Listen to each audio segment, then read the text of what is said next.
friends, welcome back to this homeschooling naturopath. My name is Hannah and I'm a homeschooling mama of 3 little girls who are 9, 7, and 5, and I'm also a fully qualified naturopath living and working in New Zealand. On this channel I share content related to homeschooling, homemaking, motherhood, as well as little tidbits of naturopathic info throughout some of my videos here. Today's video is part of an open collaboration with Abby from Rooted and Rest and Jessica from the Waldock Way. Every month they put out a new topic for anyone who has a YouTube channel to add to their playlist. This month's topic is all about how we make writing fun in our homeschool. So, if you're interested to see how I make writing fun for my girls here in our homeschool, then stay tuned.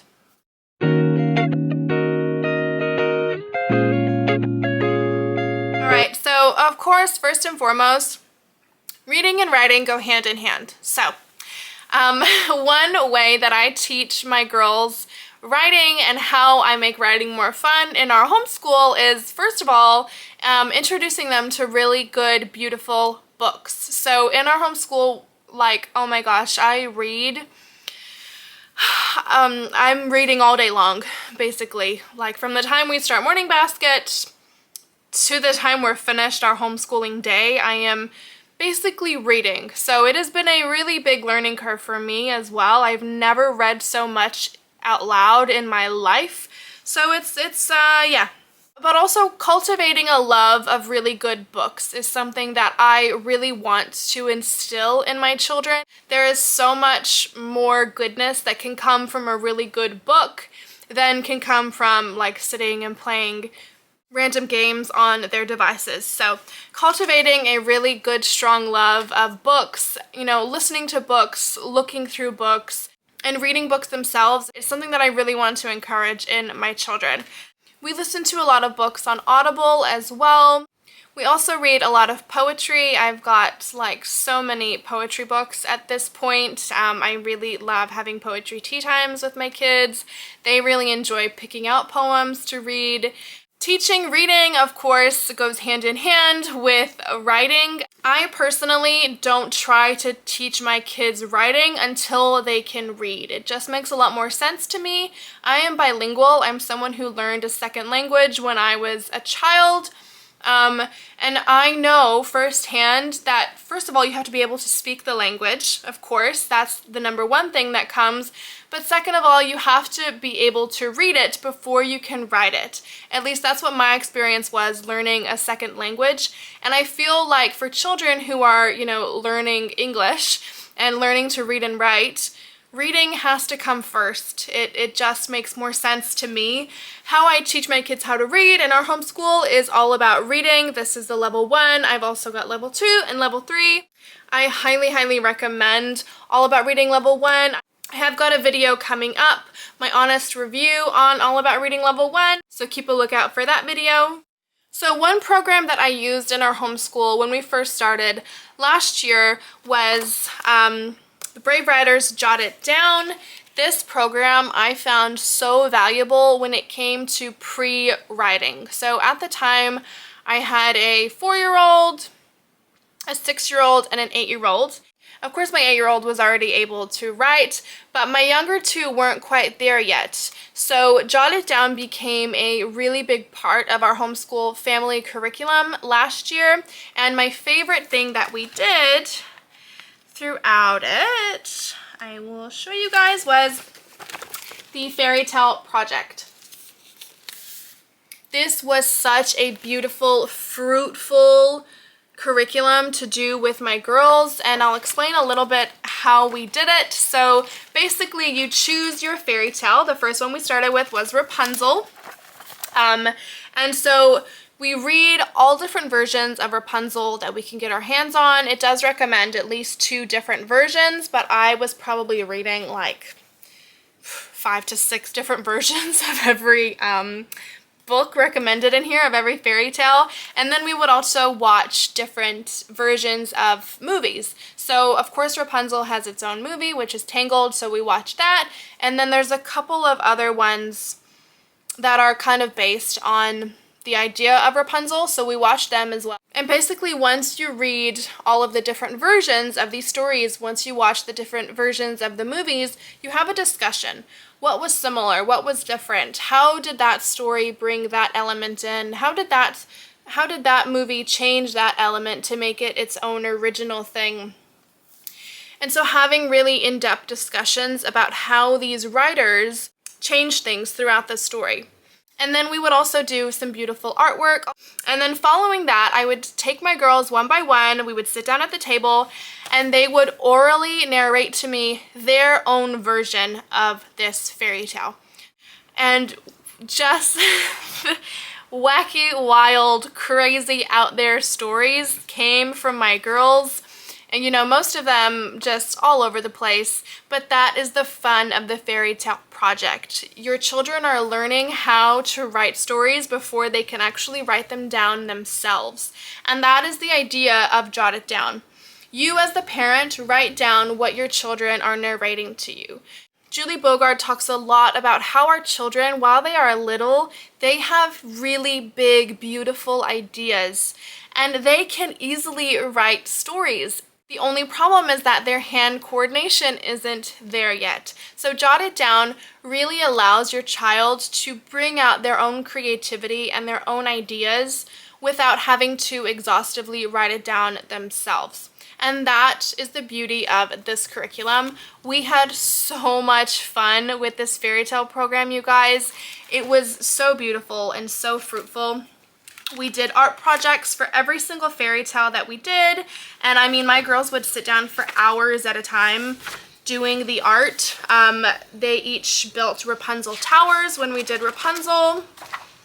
We didn't do the Prince and the Frog. We skipped that. We did Goldilocks and the Three Bears. That was so much fun. Yeah, Princess and the Pea, they had so much fun with. I bought all of this felt. I'll try and link some pictures in here if I can. I bought all of this felt, and they were able to sort of make their own mattresses. The Ugly Duckling, the Three Little Pigs, Cinderella, of course, and then Little Red Riding Hood as well. We didn't do Hansel and Gretel because I don't like Hansel and Gretel. Is it just me, or is Hansel and Gretel a super weird story? I don't like it. There is a thing on Netflix that's been on there for a while now. It's like a new version of Hansel and Gretel, and I think it's a series. And my kids watched it, and I was like, what is this? I do not like Hansel and Gretel. Comment down below if you're like me and you don't like Hansel and Gretel. I don't know. Anyways, I decided not to do that one. But all of the other ones, all of the other fairy tales that we did, we had so much fun with. I highly, highly recommend Jot It Down for your little pre-writers, your pre-readers, the little ones that can't write down their own full stories yet. Highly recommend the fairy tale project out of the Jot It Down curriculum. Another way that I like to teach my children how to orally narrate things is using some Charlotte Mason methods. Our homeschool is quite eclectic in a lot of different ways, but I do feel like the Charlotte Mason methods of homeschooling call to me a bit more than other types of homeschooling. And one part about Charlotte Mason homeschooling that I really like is teaching your children the art of narration. So for example, with our Story of the World, once I read the chapter from Story of the World, I will ask my children to narrate back to me what they just heard. I typically start with my youngest and then work my way up, getting a bit more information along the way. The art of narration not only teaches your children to be really good listeners, they know that I'm going to ask them to narrate back what they've just heard, so they listen a bit more intently, but it also teaches them that their opinion about what they heard is important. They might have made their own opinions about Julius Caesar or, you know, whatever we're talking about. So it's teaching them that what they have to say is important, that they have a voice and that they are heard, and that I am interested in their opinions and I want to hear their takeaways from, you know, the chapter we just read or from whatever it is that we're doing. I am interested to hear what they have to say because their ideas are original and they are interesting and important. First of all, you know, there are different types of writing. You know, handwriting, of course. All of my girls have the good and the beautiful handwriting. My 5-year-old is in the level K.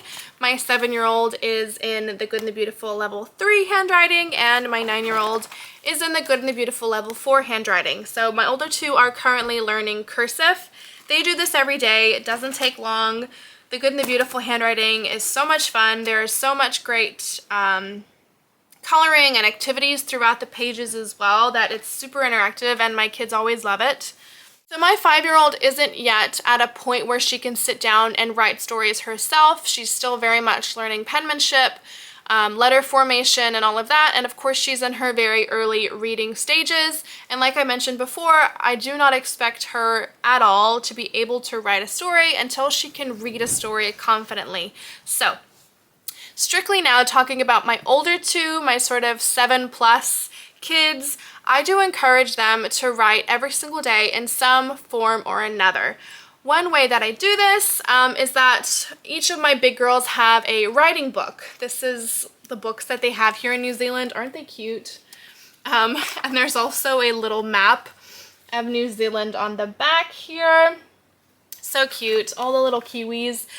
So this, you guys, look, you're probably not going to be able to find this if you're watching this from the States, but I'll show you guys a page that hasn't been written in. So this is what the inside looks like. You can put your date up the top. This is my 7-year-old's book, so that's why it has the bigger lines. And then also here there is a space for her to draw a picture. I'll encourage her to draw a picture, you know, tell me a story, anything creative writing related. I want to see it. I want to hear it. Her opinion and her ideas are important to me. So I'll encourage her to, you know, draw a picture of whatever she wants and then write about it. So this is one way that they can explore creative writing in a totally free manner. You know, I don't give them any prompts unless they ask for them. So yes, I do truly enjoy these little topic books. I really like these.